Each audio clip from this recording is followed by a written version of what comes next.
Hi everyone, my name's Anastasia. This is my very first video where I'm not singing or playing a ukulele, so welcome. I'm glad you found me.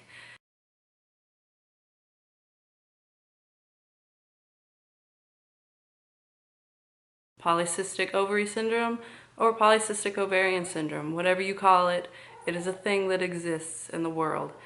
And it kind of sucks, but I'm gonna tell you a little bit about it, a little bit about my experience, and just general ranting. So what exactly is PCOS?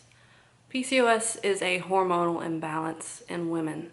As many as 1 in 10 women are affected by this condition, and over 5 million women in the United States alone have this condition.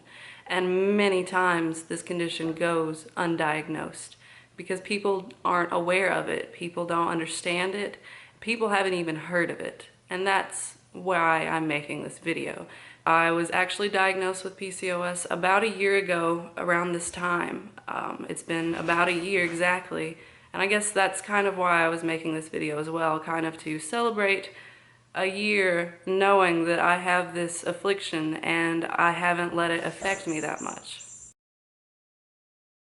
So women that have PCOS tend to have high androgen levels, which are male hormones, are basically what they are.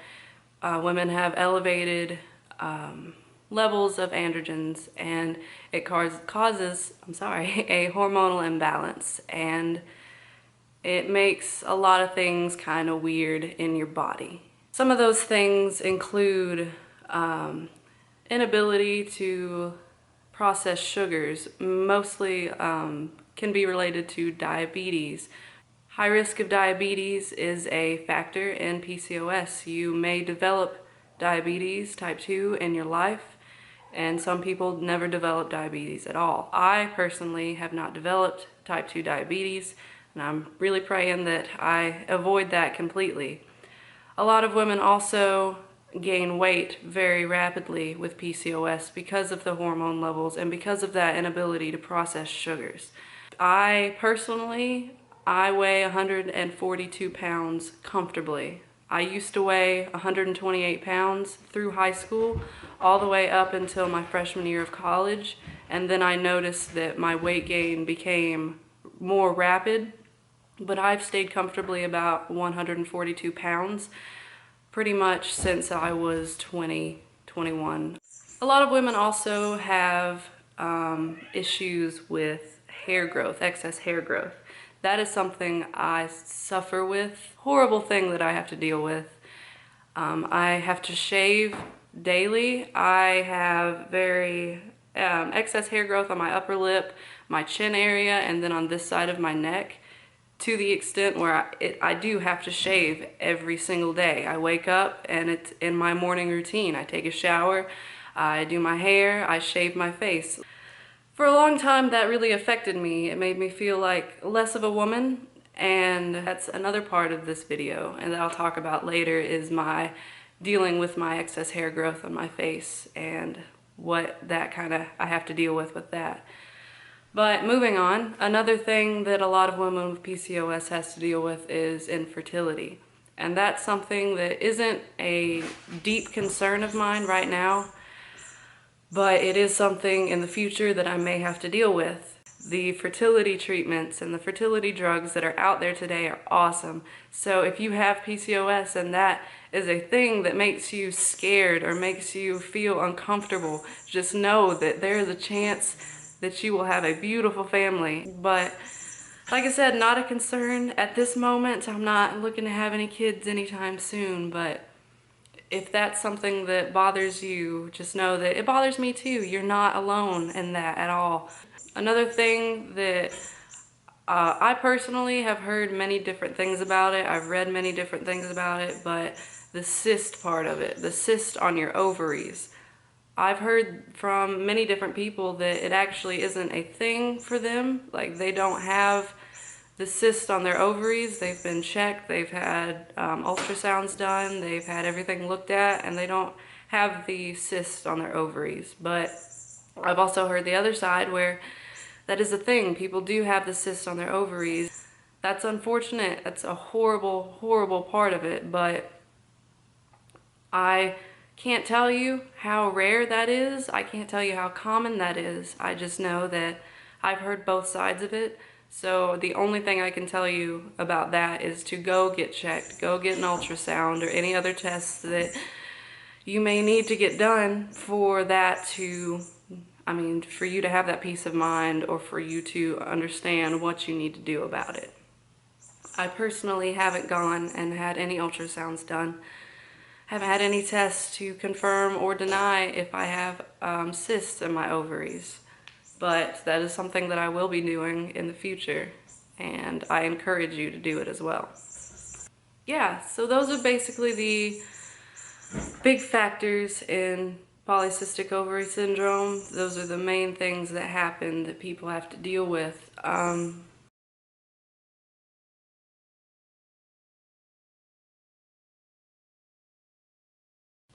So I want to talk a little bit about my experience with the excess hair growth. Just a little sore subject for me. Since I hit puberty, really, I've had more hair growth, darker hairs on my chin and my upper lip, and it's been something that I've been embarrassed about for most of my life, something that has been affecting me. I shave, like I said, every day. It's not fun.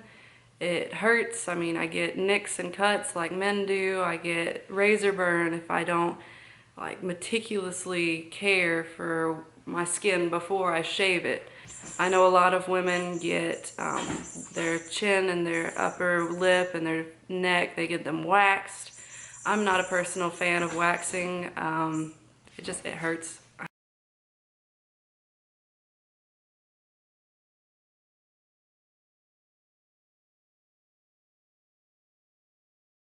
Another thing I had to deal with growing up when I hit puberty was something that affects a lot of people with PCOS that I forgot to mention earlier with the side effects and everything is very infrequent periods.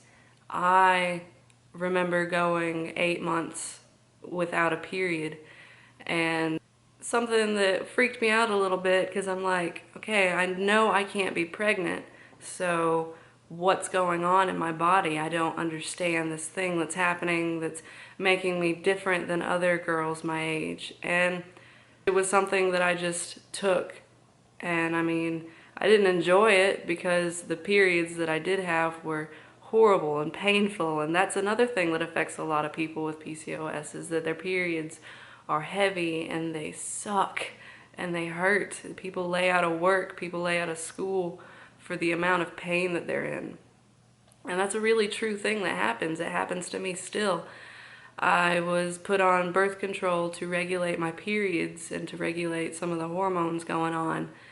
And that's helped a lot. I know when my periods are. I get periods every month now. And it's a weird thing to be happy about, but when you go so long without knowing, without understanding what's going on, and now you know, and now you have periods every month, it's something, I don't say I look forward to it, but it's like, now I feel normal, I guess, if that makes any sense. And I'm sure it makes sense to some of you watching this video.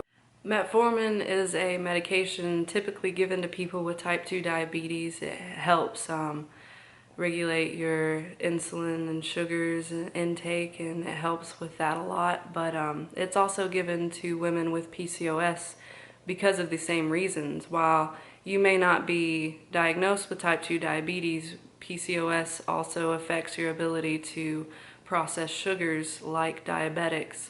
So metformin is given to people to kind of help with that. So basically, what I tried to say through this entire video of me rambling on and on and on and on and on and on about this PCOS thing is that you're not alone. I thought I was. I didn't realize that there were so many women out there with the same condition as I have. And there are so many women out there who don't know that they have it, that are experiencing these crazy changes in their body when they hit childbearing age. And it's something that people don't hear about. I didn't hear about it at all until I was diagnosed with it. And that's a shame. That's horrible that people are teaching sex education, and people are teaching STDs, and people are teaching people about things like that, but people aren't teaching young ladies of puberty age that PCOS is a thing and there's no cure for it yet. Cross your fingers. There's no real known cause of it, but it's a thing that exists, and people need to be aware of it. People need to start teaching other people about it. And this is why I made this video, to inform you about this syndrome that exists in the world that affects so many women that don't know that it affects them. People should go to their gynecologist and get their blood work done and find out if you have PCOS. It's not curable yet, but it is treatable. It's something that you can easily live with. Like I said, it affected my life in a negative way for so long that when I finally had a name for it, I was able to understand it, and I was able to grow as a person. It's made me stronger as a person to know that I have PCOS. PCOS does not have me. Sorry. We are all beautiful, strong women. Shapes and sizes and ethnicities don't matter. If you have PCOS, you can rise above it. It doesn't have to be a thing that controls your life. It shouldn't be a thing that controls your life. It's something that you have, that you should know if you have or not, and then you should rise above it. You should take PCOS and show it who's boss, because it doesn't have to control your life. But you should know if you have it or not. I think it's very important. So if you have any concerns, if you have any questions at all, please feel free to ask me. I'm still learning about it myself. I learn more about it every time I look it up or I go to the doctor and ask her about it. I learn more and more about it all the time. And I want to inform people. I want to help people. I want to be a resource for you, whether you be suffering from PCOS, whether you be curious about it, whether somebody you know and love has PCOS. I want to help you understand it. I want to understand it better myself. And I pray that in the future that there is a cure, there is something out there that makes it a thing of the past.